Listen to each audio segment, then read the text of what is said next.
International sur Europe 1. Bonjour Vincent Hervouette. Bonjour Dimitri, bonjour à tous. Vincent, ce 1er mai, vous nous parlez de la guerre et de l'intelligence artificielle. Oui, c'est le bon jour pour s'intéresser aux machines qui peuvent soulager le travailleur sans le remplacer, promis, juré. Il y a une vision irénique, positive, pour ne pas dire naïve, du progrès technologique, le robot qui fait le ménage et les voitures qui volent.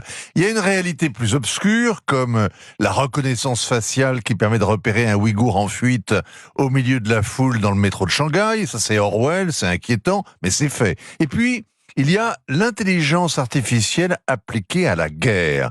Elles sont faites l'une pour l'autre. D'ailleurs, tout est parti de là, il y a 70 ans. Le chantier est aujourd'hui prioritaire dans les plus grandes armées. La Chine est déterminée à être la première dès 2030. Les Américains, eux, investissent des milliards. L'apocalypse est dans le paysage, c'est pas nouveau. Il y a quelques années, Elon Musk avait imaginé que l'intelligence artificielle déclenche la Troisième Guerre mondiale après avoir calculé que l'initiative d'une frappe nucléaire offre de meilleures probabilités de remporter la victoire. Mais pourquoi souriez-vous, Vincent? Ça n'est absolument pas drôle. Une conférence internationale sur le sujet, d'ailleurs, a réuni hier à Vienne, en Autriche, et avant-hier, 1 millier de participants. Des experts, des décideurs politiques, des entrepreneurs, des ONG de tous les pays. Avant de se quitter, ils ont lancé un appel très solennel. C'est une exhortation à réguler les robots tueurs de toute urgence. Le document parle du moment Oppenheimer de notre génération. Vous avez vu le film qui raconte comment le père de la bombe américaine a été dépassé par sa créature. Dans le domaine militaire, l'intelligence artificielle constitue la troisième révolution. La première, c'était l'invention de la poudre. La deuxième, la bombe atomique. Avec l'intelligence artificielle, on a changé d'époque.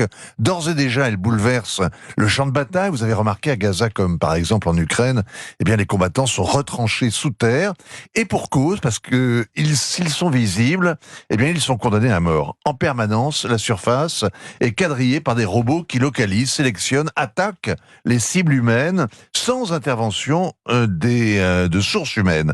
Et il y a pire que la guerre, donc la plus stupide, il y a l'intelligence donnée aux robots tueurs. Alors le texte de Vienne dit, je vais le citer, avant que la fenêtre ne se referme, nous avons la responsabilité d'agir et de mettre en place les règles nécessaires pour protéger l'humanité. Fin de citation. Donc le contrôle humain doit prévaloir dans l'utilisation de la force. Alors de quoi il parle? Des armes létales autonomes, des drones, des torpilles, des robots, toutes sortes d'engins auxquels les algorithmes donnent de l'autonomie. Pourquoi maintenant?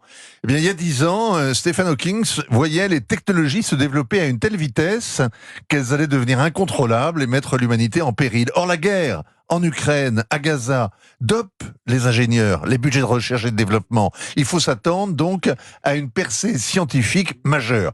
Qui peut s'y opposer? Eh bien, sûrement pas les diplomates. Les initiatives à l'ONU sont restées platoniques, sans pouvoir de contrainte. Les grands pays et quelques-uns plus petits font le forcing dans leurs labos et ils n'ont pas du tout l'intention de rendre des comptes. Le ministre des Affaires étrangères autrichien résume bien le problème. Comment donner droit de vie et de mort à des machines? Comment gérer les algorithmes sujets aux erreurs et aux biais? Comment empêcher que la technologie tombe aux mains des terroristes? Poser ces questions, c'est sonner le tocsin. Personne ne répond. Son ordinateur a dû lui conseiller, sans rire, d'envoyer le texte au secrétaire général de l'ONU. Bien, c'est ce qu'il a fait. Le courrier est en route. Vertigineux, vraiment. Merci beaucoup Vincent Hervouette, signature Europe 1. Il est 8h moins le quart.